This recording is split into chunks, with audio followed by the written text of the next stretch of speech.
myvaluetree.com. And, okay, so today, do you want to mention, wait a minute, Denise Russell of Vernon knew who the player of the game was. So, Denise, pair of tickets, upcoming game, Fenway Park, end of the season.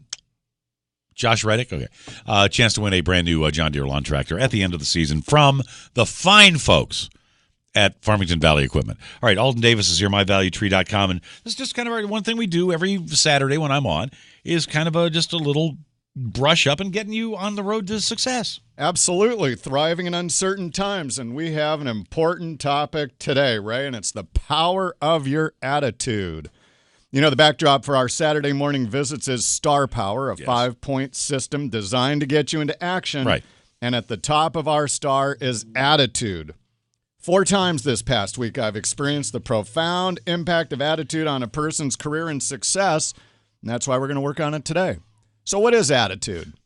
Boy, let me tell you, you go look at Jung's writings on Carl it. Jung? Oh, yeah, forget it. You can't even get through it. Then others talk about it being a set of beliefs, feelings, reactions, physical, mental, way too obscure. Okay.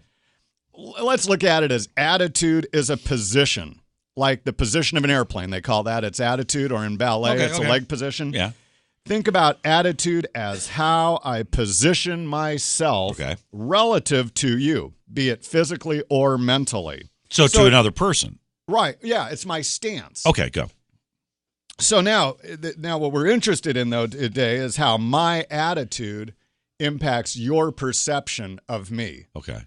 This is about me becoming successful and achieving what I want in life, and that involves other people. So if you have today's handout from the website, we're going to examine 4 aspects to think about your attitude, and it all starts with our foundation.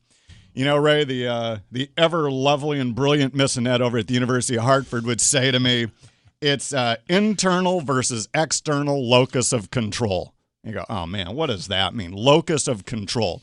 Place. It's a place. It's the center. Right. So this would be an internal center of control versus an external center of control. And which one do I want? Is there one preferable to the other? Oh, absolutely, because these play directly into my attitude. I have started to really notice that people with an internal locus of control have a much more positive attitude because they're in control.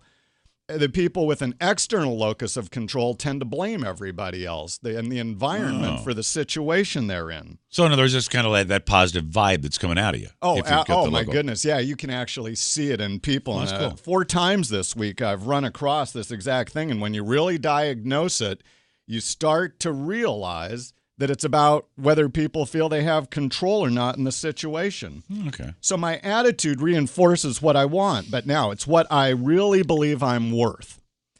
So we attract, if I really believe I'm in control and I have an internal locus, then what I tend to attract into my life is possibilities, success, and champions. But then we have people who really aren't sure they're worth anything. Right. What they tend, and they believe that they're the victims, right? That's why I said earlier, this is no victim zone, because the people who believe that they have no control, that it's the environment directing them, they tend to attract negativity, problems, and detractors into their life. You know, overall, I reap what I sow. Okay. Boy, and I tell you, if you're a victim, you don't like to hear that. No.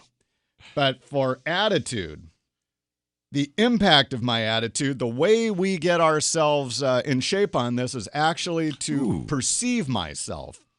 Pretend like I'm in a movie. Do self-observation.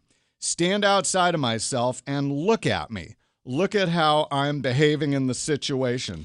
Look at how the other people are responding to me. And if you're blind to your own behaviors, ask somebody how you're coming across. You know, let's look at if you... people with an external locus of control, they tend to blame others. They're never wrong. Now, look, they can be a real nice person. Right. You can enjoy. But they're not going to go anywhere. They're never going to go anywhere, but it's always someone else. They always are talking about it was my ride, it was my due. If you're the supervisor, they hit you with lines like, oh, you said, you taught me to do it this way. You know, I'm not at fault. Well, man, you know, if you're a supervisor and you're dealing with a person like that all the time, you say, I don't need that. Great case. Just recently, was working with a group of people, and we were focused on how to improve their problem solving. And one of them said, been here for a couple of years, and we don't have business cards. Wouldn't it be great if we had business cards? Son of a gun, the supervisor by the very next week had personalized business cards for everybody. Wow. And I go up to one of the guys, and he looks at me and he goes, well, I waited 2 years for these. Here I'm thinking, wow, isn't it great? They said it came about. Well, my immediate reaction, it's kind of like you just bite your tongue. I can tell what you're thinking. Yeah. So that to me is a person who, what? External locus of control. If you'd really wanted the cards that much, how about you go get your own? More? Yeah. How tough is that? So now, but that attitude, right? That little moment says, am I going to be your champion? Or am I going to just kind of let you lie there because you obviously you don't have an attitude of gratitude, and it shows. Another case, if you like watching NCIS, you notice the characters in that, they all have upbeat attitudes. They're all in control. It's always, yes, boss, right on it, boss, right. Got it covered. They're in charge of themselves, right. Even if they did something wrong. Okay. They're always owning it. Right. we had a group of people come over to the house this past week for a barbecue. I watched 20 students, young people, walk in to the house. Right. Unbelievable, the attitudes and how they draw you to themselves. All right. Well, hang on a second. We're going to follow up on that right after the end of the news. Is that okay, Alden? Absolutely. Let's do it. And the payoff pitch, the home run out of the park at Fenway. Coming in. Let's wrap up with Alden here. We're talking about what controls you. Do you control yourself? Are you controlled by others? That's kind of where we are here. It's the internal locus, external locus. Right, and how that impacts your attitude. We want attitudes, good attitudes that give us altitude. And as I was saying before the break, as these people walked into the house, some of them, their locus of control was so far outside of them, they literally stood by the wayside and out of the way. You almost didn't see them. Another person walked in. Her locus of control is so much, she's so in charge of it, she was magnetic. You wanted to visit with her. You wanted to talk with her. Now, this person is going to attract possibilities into her life. And when you look at a group of people and see what their attitude is or how they position themselves relative to you, you can actually understand why they have a competitive edge in the marketplace. Time Magazine came out in one of their recent issues by occupation showing the number of people vying for jobs, right? It's anywhere from 3 up to 38 if you're in the construction industry. This is important now, guys. This is important.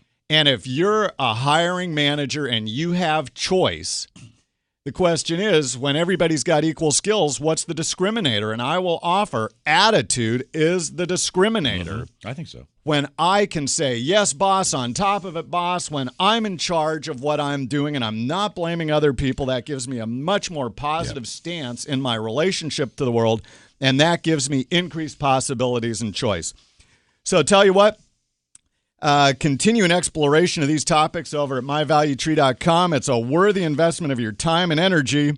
Remember, these are our days. Position yourself with an attitude of gratitude. Get your altitude with your attitude and let your star shine brightly. I'm Alden Davis. Were you listening to this, JR? Were you listening to what this man is saying? Okay. 7:42. Enough said.